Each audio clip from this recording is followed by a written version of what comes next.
Mohammed bin Sulayem is now the most powerful FIA president in the history of FIA presidents, thanks to a lot of proposals being passed at the World Motorsport Council in Macau. Isaac Hadjar decided to think positively for his Formula One career and has given a public statement highlighting how disinterested he is in driving the complicated Red Bull. Alexander Albon provides some insight into why that is actually a good decision. Let's go through all of this chronologically. First one is Mohammed bin Sulayem's consolidation of power. So, in the recent World Motorsport Council in Macau conference, a lot of proposals have been passed. Overwhelmingly, majority of the votes have allowed MBS to pass a bunch of proposals, which has given more power to the FIA president. So, one of the proposals is that Mohammed bin Sulayem will now be able to select four members in the FIA Senate committee. So, FIA Senate has 16 members in total. Four of those members are the members of the Senate because of their designation within the FIA. For example, the president of the FIA is by default a member of the FIA Senate. Apart from that, there are 12 more members. Those 12 more extra Senate members are usually elected. Mohammed bin Sulayem is suggesting a proposal that out of those 12, I should be allowed to choose four based on my discretion, and you will all be okay with it. And that proposal is now passed, which means out of those 12, he will choose four people to be in the FIA Senate, giving him more voting power, more veto power, as these guys call it. Another one which was passed is about evaluating the potential candidacy of people competing for the FIA president elections. So, if you want to stand in the FIA presidential elections, if you want to compete against Mohammed bin Sulayem, you will be evaluated. Your background will be evaluated. If in your background and your life's work you are not reflecting the values presented by the FIA, then you will not be eligible to compete in the FIA presidential elections. And this reminds me of this FIA's monetary fines for the drivers. The language of it, for example, like here, if you read any words, deeds, or writings that have caused moral injury or loss to the FIA, its bodies, member, blah, blah, blah, about the values defended by the FIA. So, similarly, for the FIA presidential elections, if the evaluation criteria finds that you have violated the values of the FIA, then you will not be cleared to compete in the presidential elections. Putting more power in the hands of Mohammed bin Sulayem, like I mentioned, he is now the most powerful FIA president in the history, and I am happy about it. I'm excited about the chaos that it's going to bring to the sport, and it already is bringing some chaos. An Austrian Motorsport Association called the OMTC, something written in German, these motherfuckers have sent a letter to the FIA World Council for Automotive Mobility and Tourism, blah, blah, blah members. And now they have shared some strong words about all of the proposals which are passed in the Macau meeting. So the FIA is standing in comparison to other international organizations is threatened by the self-inflicted wound of governance failure. The letter goes further, cautioning that the FIA has entered a dark period of democratic backsliding. And this is how you know, ladies and gentlemen, that it's a bunch of bullshit. Because you have to say what the president of the FIA has done wrong explicitly. You have to point those things out. Like here, this sentence from the letter: FIA's weak decision making, repeated unforced errors, apparent lack of rigor and process. They don't have anything specific to say.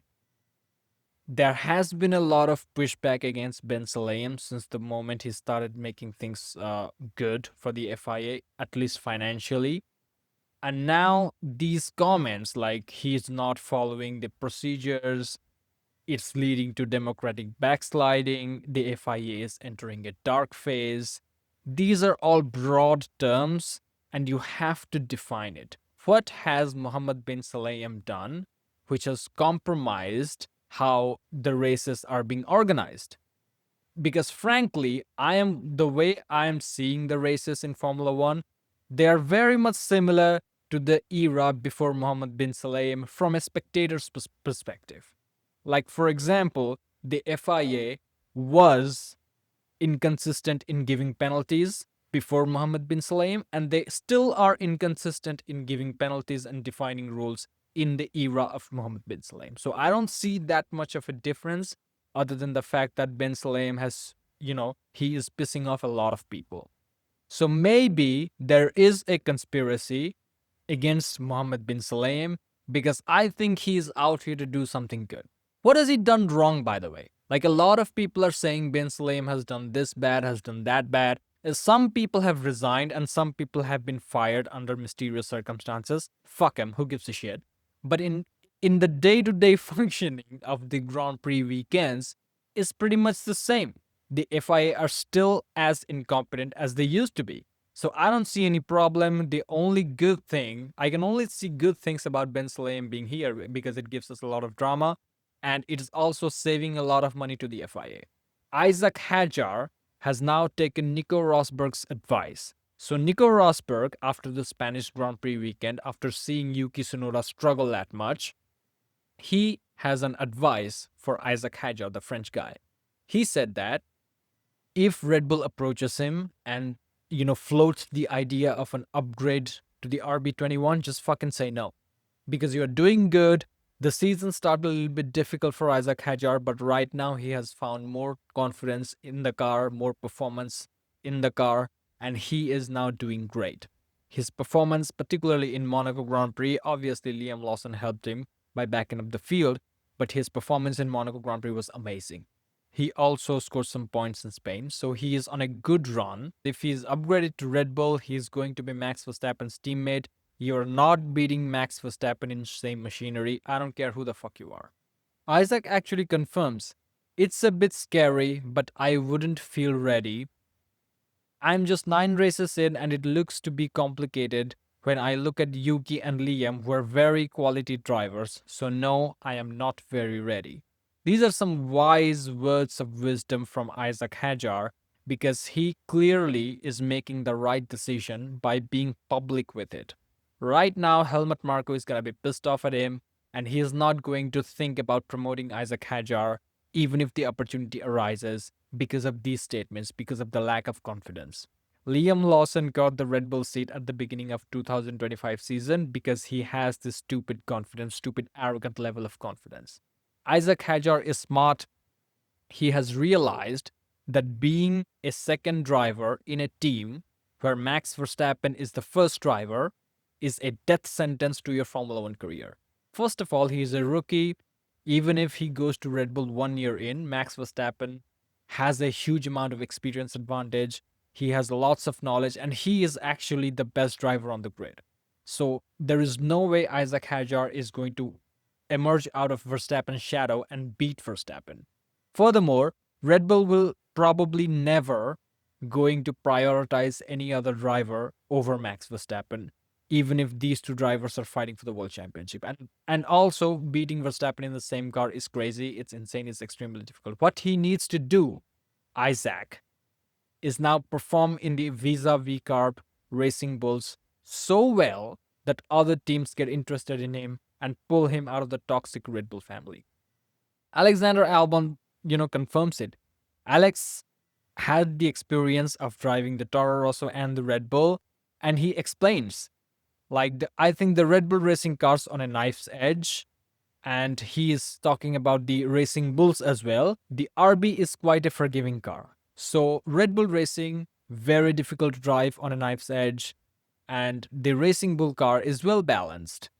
And because of this difference, when you go from one extreme car to another extreme car, because you are going from one of the cars that is most forgiving to the trickiest. And that is the problem that Isaac Hadjar will have to deal with if he takes up the Red Bull promotion. So very well done for receiving Nico Rosberg's advice, for saving your career. I hope he continues to perform well at the Racing Bull, and I hope he goes to some other team and gets pulled out of that toxic Red Bull family, because in 2026, Red Bull are going to be shit anyway.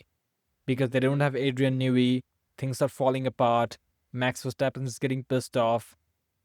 things are just not looking good at Red Bull. So anyway, the Canadian Grand Prix is coming up.